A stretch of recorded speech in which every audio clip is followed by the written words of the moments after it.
Oh, we are we are live. Somehow I didn't get the notification that we're live. Well, hello everybody. It is Thursday. Happy Thursday to you. I'm just kind of lost altogether today. So much going on. It's good to have you all back, whether you're watching live or you're listening to the audio version of this. Thanks so much for listening to the Newbie Photographer Podcast. I'm your host, Nathan Holritz.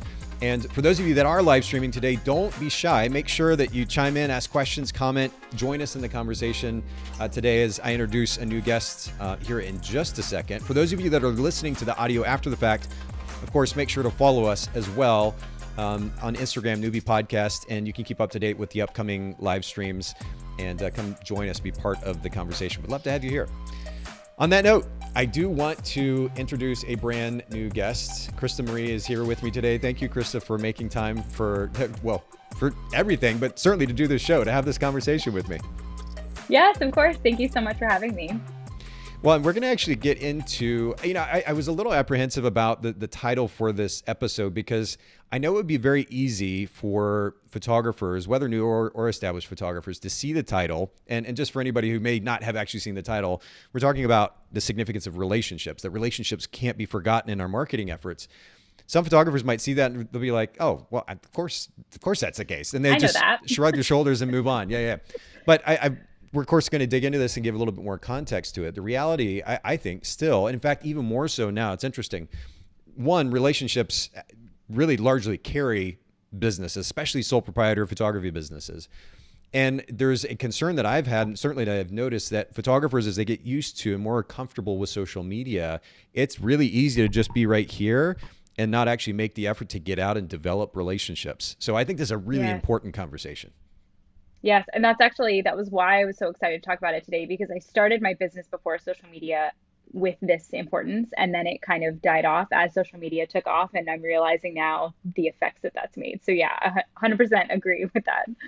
Well, and it is interesting. There's, I've mentioned this probably on this podcast, certainly on my other podcast, the Boca podcast, that one of the things I noticed even in our local photography community is this apprehension about even taking 15 or 20 minutes and getting out and making the time to go have coffee with a local group of photographers, literally complaining about it. I'm like, it's 15 minutes.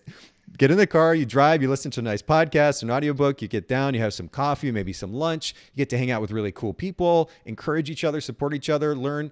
Is it really that much of an ask to consider actually making a little bit of an effort to get out and develop relationships? And to be clear, there's nothing wrong with this thing. It's so powerful. We can use our phones and social media for so many different things. I know we'll talk about that a little bit, but at the end of the day, relationships that we develop in person, looking at somebody, having a conversation, empathizing with them, supporting them, we need that as human beings. And certainly our businesses do as well. Yeah. Well, and that's like one of the things that I'm really excited to talk about today is reframing the way that we're thinking about these relationships. Because I think a lot of times we're so used to quick wins or the efforts that we're putting in our marketing immediately producing these big results. And we're forgetting there could be someone that you connect with and network with and meet that could bring in so many clients for you down the road. But because it's not this immediate win, we tend to discredit this type of marketing. And so that's one of the things that I'm like really passionate about talking, especially new photographers, is like I said, when I started, I didn't have an option. I had to get out there and do that. But I think that is definitely not the case now. And we are relying so much on people coming to us, people finding us. And we've lost some of that spark of what it really can bring into your business. It's true. It's true. And I know the other thing that could happen, I imagine too, people are listening, they're like, oh, Nate's been in the photography industry for 20 years. He's like the old guy, and he sounds like the old guy. He's giving a hard time to this notion of using social media and being in our phones. And really the opposite is true. I mean, literally getting ready to launch a brand that centers around a mobile interface. So it has nothing to do with that. I just also, kind of like you were talking about, Krista, have run a photography business in the context of a world where social media wasn't as prominent yet. And I realized the significance of those relationships. And I hate for anybody to miss out that on those relationships personally, first of all, but then certainly for the sake of their business. And there's so much value there. So yeah, we're going to dig into that. Sharonda is chiming in from YouTube. Thanks, Sharonda. She says, hello from Dallas. Hope all is well with you today. Same to you, Sharonda. And for the rest of you that are live streaming, don't be shy. I see you there. Say something, say hello, comment, ask some questions as we get into the conversation here. I know we've got a limited amount of time, Krista. So very quickly, I want to make sure that you have the opportunity to introduce yourself and your brand, if you will. Yeah, so I am Krista Marie. I have a photography business, Krista Marie Photography. I launched it back in 2010 when I was still in college, had no idea what I was doing, had no idea what I was doing with my life, but decided to start a photography business. So I have been shooting mostly weddings and brand photography for the last 13 years. In the middle of that, I launched my business when I was living in Florida, going to school, and then about 4 years in, moved to California. 5 years in, moved to California. So had to completely start over, start from the ground up, build a new market, build my photography business again in a very different climate, not just weather-wise, but like just climate in general in California. So yeah, that's brought me into where I am today. And I've spent in 2020, obviously, I think a lot of photographers, we kind of reevaluated a lot of things. I realized how passionate I was about actually helping other photographers grow businesses. So that's when I actually decided to launch my own podcast and also do more one-on-one coaching for other photographers to help them through these really the first 2 to 5 years, I feel like. And Nathan and I were actually talking before this. A lot of the concepts that I teach with new photographers are actually very relevant to people who are growing businesses Yep. many years down the road. So But they true. tend to be things that really stick with people in those first few years that really help to move the needle forward. Yeah, it's so easy to think that whatever we have right now, whether it's technology or otherwise, like that is the thing that we should kind of obsess over and focus on and use, and the old stuff is the old stuff. And the reality is, I mean, in life, certainly in business, 80-90% of what does the heavy lifting for us are just what some people might write off as, oh, that's just basic. That's just, I've heard that before. Mm, But it's those principles that do much of the heavy, in fact, most of the heavy lifting for the sake of our life and certainly our business. And we can't write those off. I think it's really yeah. important. So I'm glad that we're coming to this conversation. And by the way, for anybody who is live streaming, or actually, even if you're not live streaming for that matter, I'm going to pull up Krista's website here. We'll jump first to her photography website. If you go to Krista Marie, Marie Lynch, Lynch.com, and then at krista.marie.photography on Instagram. And then her coaching site, if you go to heykristaMarie.com, and the same thing on Instagram. Of course, we'll link to all of these in the show notes at newbiepodcast.com. Make sure to go follow and also see Krista's work there. Sue says hello from Sun Valley. Sue, you're so consistent showing up in these conversations. I really appreciate that. And I appreciate you coming back. Sharonda and Sue both actually have become kind of regulars for us, and I love that. I still see the rest of you live streaming there. Don't be shy. Say hello, comment, and do ask questions. So, Krista, I kind of gave this away already, but this is a series that we've been doing called I Wish I Knew. And what Yeah. the premise really of the conversation is, Krista, you've been in business now for 12 years or so. What was the big idea or principle that you wish you knew the significance of when you first started your business, and what would that big idea be? Yeah. So, and I know we've already touched on it, but I think I really took for granted. But when I first launched, and there wasn't Pinterest, there wasn't Instagram, like there was Facebook, but people weren't really using it in a business sense.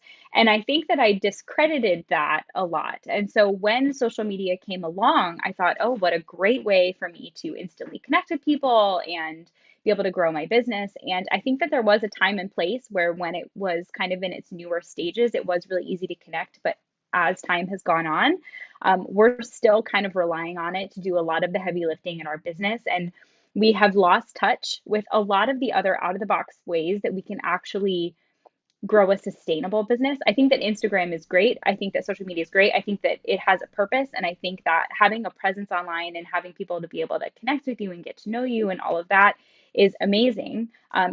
It's a mini part of your website and people can get to know your personality. But I think we've relied on it so much to do a lot of the work, and we've kind of backed off from some of these other things, relationship building things that will actually help us move the needle forward in the long run in our business. And that's, yeah, again, that's a really great reminder. And I'm curious, how long did it take you, I guess, getting into business and running your business to realize, okay, I can't miss out on that basic principle, the significance of relationships. I realize I do have all these wonderful tools. We certainly need to leverage them, but I can't miss out on the opportunity to develop those relationships. Where was kind of the turning point for you? Yeah, I feel like I've had a couple of turning points. Like, I feel like before COVID hit, I was really trying, especially once I left my full-time job. I think that was point number one in my life when I realized I needed to connect with more people in the industry because I was now working from home all the time. So when I left my full-time job, I think that was one reminder of, oh yeah, I really need to be like out and seeing people because I'm not seeing people on a day-to-day basis to be able to share about my business and what's going on. Yeah. So I think that was point number one. But then point number two is when I felt really burnt out from my whole marketing strategy was Instagram. It was like I'm posting, I'm doing all the things, I'm sharing the reels, I'm sharing all this stuff, and it was like I had this big launch and I put all of my effort into Instagram, and then, like most launches, you have some that are great and you have some that aren't so great. And Mm. so it was that realization of, oh my gosh, I'm not doing anything else to connect with people in my community to actually do these things to move the needle forward. And it's when I made that switch that not only did it actually start moving the needle forward faster, but it also just felt so much more fulfilling because I was Mm. actually connecting and building relationships with people. That's good. That's good. Well, again, that reminder is so important. And it's you talk about Instagram, how the results can vary from instance to instance, depending on what it is that we're trying to do. And certainly over time, as the algorithm changes, the platform, their goals change.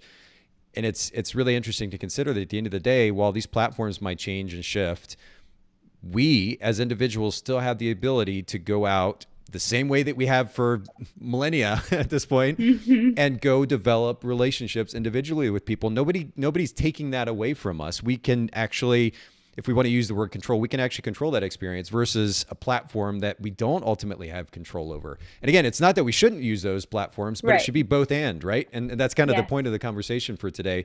Andres says hello from San Antonio. It's great to see you here again, Andres. We missed having you on. And I appreciate you chiming in. And again, for those of you that are live streaming, don't be shy, comment, ask questions, share your experience as it relates to this topic.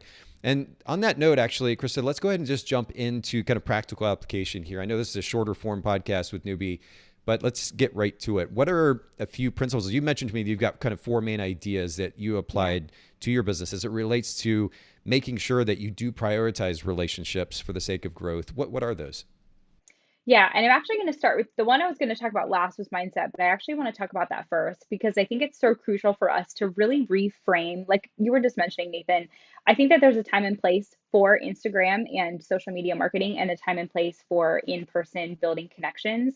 And it's really reframing our brain to remember that these connections that you're making with people are ultimately, even if they don't produce big results right now, they're going to be the relationships you continue to build and you're going to get referrals. Like even just from a business side, it's going to produce more for you in the long run, but even just on a human to human connection, you're going to have so much more joy as you build your business when you're actually making genuine connections with Yeah. people and being around people that are also growing a business. And like it's so different when you take that relationship offline and you actually start to build it. So I think, but we have to first reframe our brain of how we think of the efforts that we're putting in. It doesn't have to immediately produce results. It's more so just retraining that, like, I'm doing this because I know that this is going to be more sustainable and this is going to actually benefit me in the long run. So that's kind of, I think, the first point that I wanted to talk about.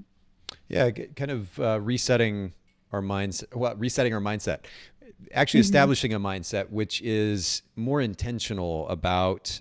Again, both and we're not talking about getting rid of social media, but being even more intentional about getting out and developing not just relationships, but I love the word that you used, genuine. And this is something I've spent some time harping on as well, on both on this podcast as well as my other. It's very easy in business to kind of play the game, right? Like you can show up with a smile on and have the conversation and do the small talk thing and get through a meeting and move on and not actually throw yourself into it. And it's very obvious, as much as we think that we're fooling the person on the other side of that conversation, people are not idiots. They can read the fact that you're faking it. And I just Yeah. think that that is something that we should all keep in mind. Like, think about what it's like to be on the other side of somebody who Yeah. is like locking eyes with you, asking interesting questions, asking interesting follow-up questions because they actually care. They want to know more about what you're talking about, and they're truly present and engaged. Being Hmm. on the other side of somebody that's like that versus, frankly, what is typical, which is just kind of surface level, half-assed efforts, it's just night and day difference. And when we're thinking about creating a great customer experience, what do you think the client's going to appreciate more? I think we just need to Hmm. actually put that genuine effort and interest and intensity into that relationship. It's going to make all the difference in the world. Yeah. And I'm really glad you mentioned that because today I'm going to be going through tips of things you can actually practically do. And I will be talking about the business side of it, of how it's actually going to help you grow. But really, the underlying thing here is the intention behind it. Because, and it's Mm, just like what you were just talking about, is that you can do all of these things to grow a business. But if your intention isn't actually to serve and connect with people, it's the same yeah. thing, like you mentioned, whether it's clients or vendors. People can tell if you're just trying to sell them something or you're just looking to get something in return. But when you approach the things that we're going to talk about in a service based level of how can I actually serve this person, hmm it just, that's when I feel like everything really changes. John, it's on Facebook, John Mansfield. Shout out, John. He says, Krista, happy I caught this live. John! And then he followed it up with a great point. He said, yes, people have great BS radar these days. Authenticity is a game changer. Yeah, and you know what's unfortunate, and thanks, John, for chiming in. It's such a great point. What's unfortunate, that word authenticity is a word that is thrown around like candy. I mean, people just love Yeah, to throw out conversation and about that particular topic. And the irony, unfortunately, is that they're not actually living it most of the time. And they may hmm, not even be like fully conscious of the fact that they're not actually living it most of the time, right? Because it's easy to be in that kind of almost automatic state, robotic state, where you go into a conversation, you just kind of do the thing and you move on. yeah, But I love that word intention. In fact, even in the last month or two in my life personally, I've really been taking that notion to heart. And I've also seen the results of intention. We just did a conference, the Newbie Photographer Conference. And the intention that we put into it, I mean, you got to follow up intention with intelligent behavior as well. But the intention that we put into creating something that was unique for the industry on multiple levels, we literally got that very feedback from the attendees. And it was so fulfilling. But that would not have yeah, happened unless we had led with intention. And that, again, right. it's a big principle that carries across all platforms, all types of businesses, new and established photographers. It's super important. So I love that you emphasize that. Okay, so number one, we're starting with kind of reframing our mindset, or hitting the Yeah. reset button on our mindset, and really making sure that we're leading with intention when it comes to developing genuine relationships with both clients, potential clients, vendors in our industry, and so forth, that are going to help us be able to build our business. Yeah. Yeah, so Cool. that's kind of first and foremost. And I think the next thing is really, and again, kind of taking on this approach of how can we proactively get out and actually start to build intentional connections with people. And so first thing, providing value to vendors. So maybe you're a wedding photographer, maybe you're a portrait photographer, whatever it is that you might do, there are going to be people in your industry that you could potentially work with, partner with, collaborate with. And so really figuring out how can I approach this relationship in a way where I am providing value and service to them, like real tangible value and service. And so some of the things that I talk about with my one-on-one clients who are photographers is, can you go out and can you create really customized pricing guides? Like maybe you have planners or people that you work with who really know their ideal clients and what they're looking for. Can you partner with them to make their job easier, to make their client experience better, and like provide a service to them in a way that maybe other people aren't providing? Or can you offer, maybe you're wanting to build a relationship and you can offer like headshots or branding photos to someone that you really would love to connect and partner with. Maybe you want to feature a blog post about someone that you have either worked with or would love to work with, and you want to do a whole blog post feature on them that you can share with them that they can send to their clients and kind of build their credibility. There's so many things that we can do to provide value that don't really cost a lot of money on our end, but it's just, again, that intentional time and energy to actually go out there and proactively make those connections with people. And in order to, and you mentioned a couple of things there, custom pricing guides, custom content that they can use for the sake of marketing their business. But in order to kind of to build that list for yourself, whatever your business model, whatever market you may be in, this may seem like an obvious question, but I'm assuming that you're going to encourage photographers to go out and have conversations with Yes, those individuals to find out what's actually valuable to them. Because I exactly. know as photographers, it's very easy to kind of be blinders on and just think like a photographer in the photography industry, working in our market, and assume that other people think a particular way. We really don't get to know somebody and what it is they actually want or need without conversation and just asking the question, Mhm. right? Yeah. And that's exactly what I do is like for these custom pricing guides, for example, get on the phone, have a pre-list of all the questions of what you need. And you'll actually be really surprised because you'll notice not all vendors work with people in the same capacity. So you really can create something that is unique and custom for them and how they work with their clients. But yeah, it's exactly that. It's getting intentional about what information do I need ahead of time to really make this valuable for you. Get them on the phone, really understand what it is that you can provide that'll be of service to them. Yeah, and then be able to build it out and grow from there. Okay, cool. So number one, a shift in mindset. Uh, Mhm. Remembering the importance ultimately of developing genuine relationships. Number two, consider how we can add value to the relationships. And by the way, when we say relationships, and maybe you're going to talk about this, but what relationships are you thinking about here? Like as a wedding photographer, for example, I know that it was important to me to develop relationships with the coordinators or the florists, Mhm. some of the other wedding industry vendors, because naturally those were relationships that could lead to mutual benefit, right? But when Yeah. you're talking about these relationships, who do you have in mind? Just as a side note. Yeah, especially for wedding photographers, it's likely going to be planners.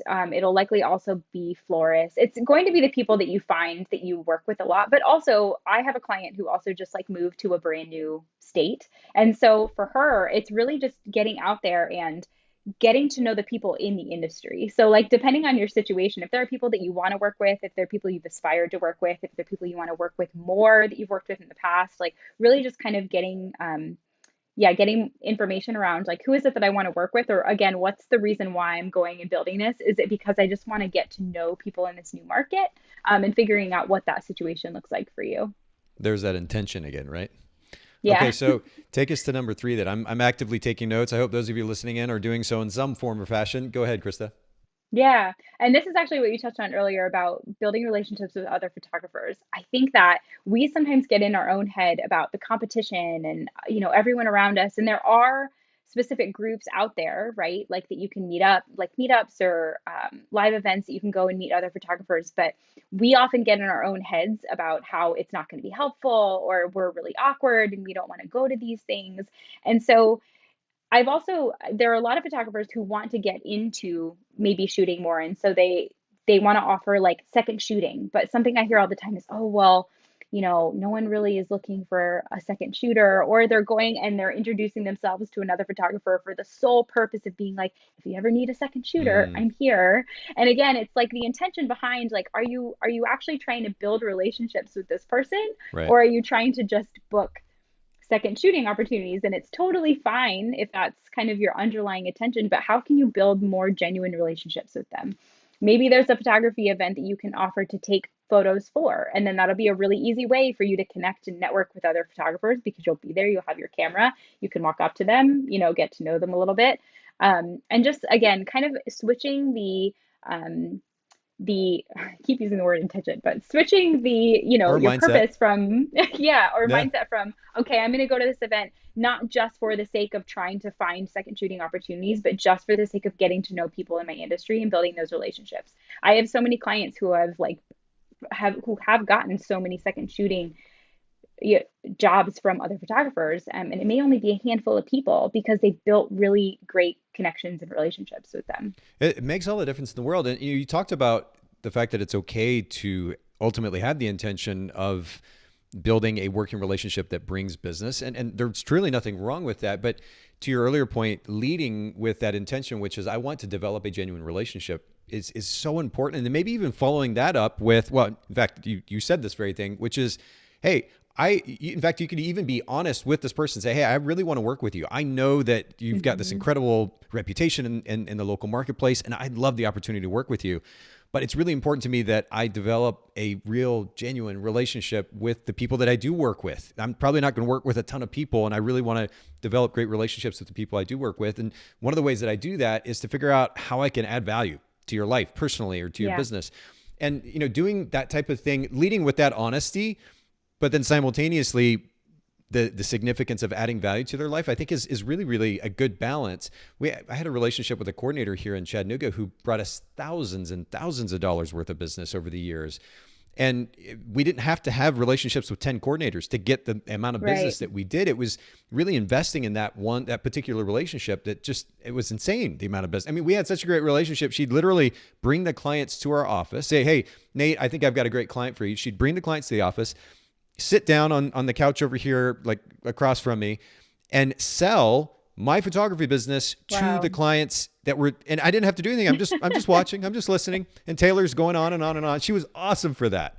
But that was the I kind of love that. relationship we had, right? But simultaneously, my business partner at the time was also photographing family portraits and baby pictures and that kind of thing for her family as a way to add Hmm. value. And that again, there's kind of mutual benefit in that process. and there was real investment in that relationship, and it certainly paid off, but it also didn't Yeah. feel really like grimy and schemy That and wasn't the fake and all only that. reason. Yeah, Yeah. yeah. So we can it can be both and. Coming back to your Hmm. point though about building relationship with photographers, yeah, there's probably still some apprehension from maybe more so old school photographers, but photographers in general about the competition element. And I get that. Yeah. I think a lot more of it revolves around something you also mentioned, which is that insecurity factor, right? Like people are like, oh, I'm an introvert, or I'm just not comfortable going out and being around people, and I don't know what's going to actually come of this.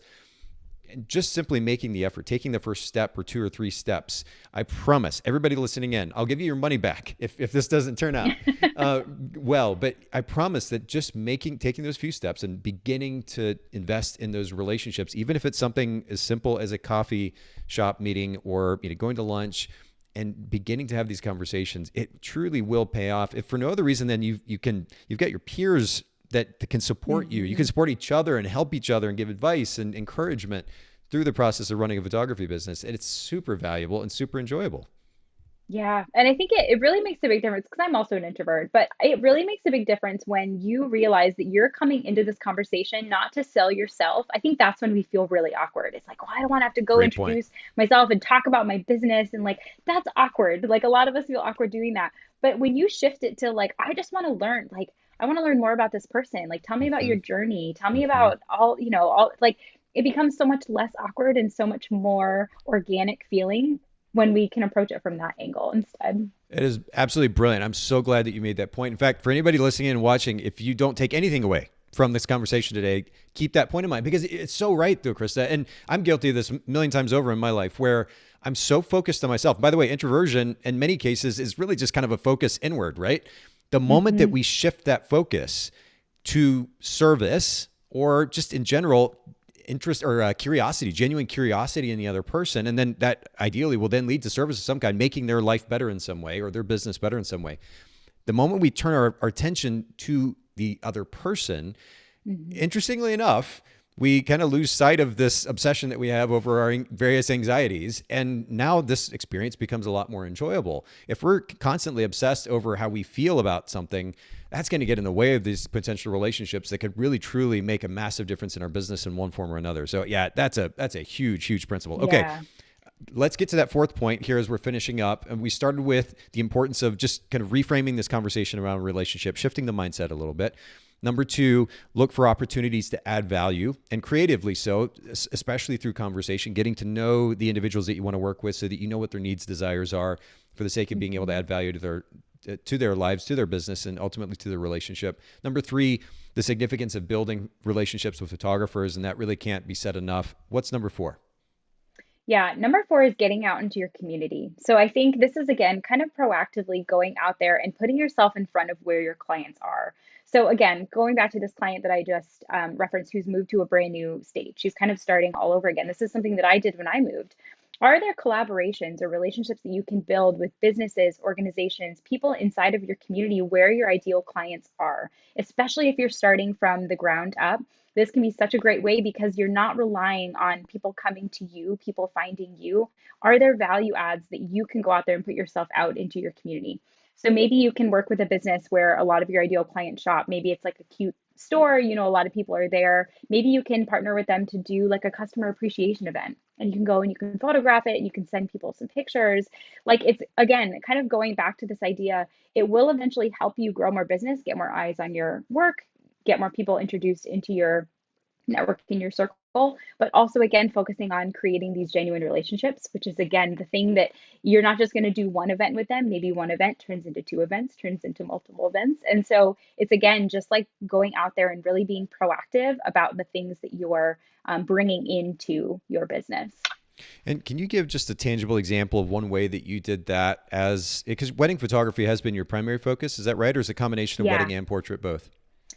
Wedding and branding, so Okay. kind of a little bit of both. But I think even like even if it's not a collaboration, like for weddings, for example, you could offer to like there's likely a bridal store, there's likely a store that you could partner with. Maybe you have like a sip and like search kind of day where like they come, they can get some photos, they can like look through the bridal dresses, like whatever it is. I think you can like really get creative of ways to get out there.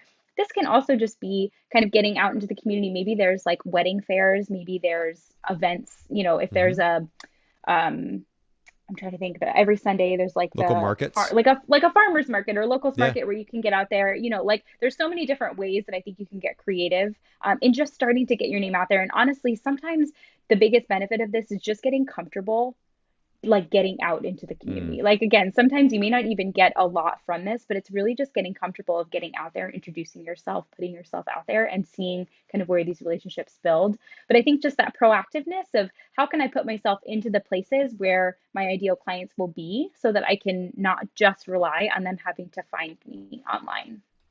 Yeah. And I love that you finished with that because immediately when you said it, I'm thinking reactive state, right? It's really easy to kind of maybe we do a little work on social media and our website, then we kind of sit back and wait. And the reality is that's only going to take us so far. We have to actually be willing to get out, to be proactive. And I also love that you use that word, proactive in nature and the work that we do. And that certainly is highly applicable when it comes to developing real relationships. This has been good. And I know to some photographers, again, it'd be very easy to write the topic off. They're like, oh, relationships, I get it. Yeah, they're important. But the question I would have for everybody here is, are you doing every single one of these things that we just discussed? Because I would venture that a lot of photographers aren't, or at least not consistently doing all of these things. And the reality is Mhm. there is massive value, not only to your personal life, but ultimately to your business as a result of making these efforts. So I appreciate you bringing this conversation here, Krista. I know it's also a pretty loaded topic. We had limited amount of time. You offer some coaching services. You mentioned that earlier. Will you just give a little bit more context to that? Yeah, so I do coaching mostly for photographers, but also for creative business owners, again, in the first few years of business. A lot of the things that I help them overcome is goal setting tends to be a big one. We have really big goals as we start our business. So figuring out how can we take these big goals that we set for ourselves, break them into tangible tasks, and actually make sure that we're working on them actively, not overwhelming ourselves, not burning out because we're trying to do everything at the exact same time. So that tends to be a big one. Another one is also just starting to figure out, some of my clients have just recently transitioned from, maybe you're further along in your business and you want to go full time, and figuring out how to start making those adjustments into whether you're planning to go full time or you just went full time. It's a very big transition. So, really just helping them prep or set up structures and things in place to make sure that they're set up for that sustainable growth so that they don't immediately try and like build this business in 6 months to be this big thing, right? Like all these unrealistic expectations, and actually Yeah. make sure they're set up for success. That's good. How can photographers learn more? As you were talking, I did pull up your website just briefly. I'll pop that back up again. I mentioned this earlier, heykristammarie.com. And of course, anybody listening in, you can check out the podcast that way, learn more about the services that Krista offers. But I think you mentioned a URL before we got started today as well. What is that? Yeah. Yeah, so if you go to heykristamarie.com/profit plan, I actually have a workshop that's completely free and it's called Planning for Profit. And inside of it, we're really diving deep. If this was interesting for you today, we dive deep into the mindset, the business, and the money mindset that you need to kind of really create a thriving business. Some of the financial strategies that you need to help put some of those pieces in place. And then some of the business strategies and marketing and process things that you want to think about too. So that's completely free. heykristamarie.com/profit plan. And I'd love to have you join. Cool. Yeah. And I've got that there on screen for anybody who is with us on the live stream. Heykristammarie.com/profit plan. Of course, we'll link to this in the show notes as well. And it's good that you're spending some time focusing on what it means to actually make a profit. I know when I started my photography business, and for so long, I was so naive when it came to numbers. I Same. didn't have a lot of money growing up. And so like when I started getting these big checks, I'm like, oh, this is really exciting. And Yeah, then I didn't really know what to do with them after that. And that really totally. came back to bite me, unfortunately. So that would be the one thing, in fact, that I would say of all the things, the lessons I guess learned in business over the years is learn to pay attention to the numbers, financially, Mhm. certainly, data as well, analytics and so forth. But certainly the financial piece of it is just something that there's, I don't think, enough education on in our industry. No. And I love that you're focusing some time and effort and energy on that when it comes to coaching your clients. So for those of you listening in, again, once we push this episode out officially, you can check out the links to all of these resources in the show notes, and make sure that you go reach out to Krista. If you're not following already, make sure you do that as well. Krista, I really appreciate you making time for all of us today. This has been really great. Yes, thank you so much.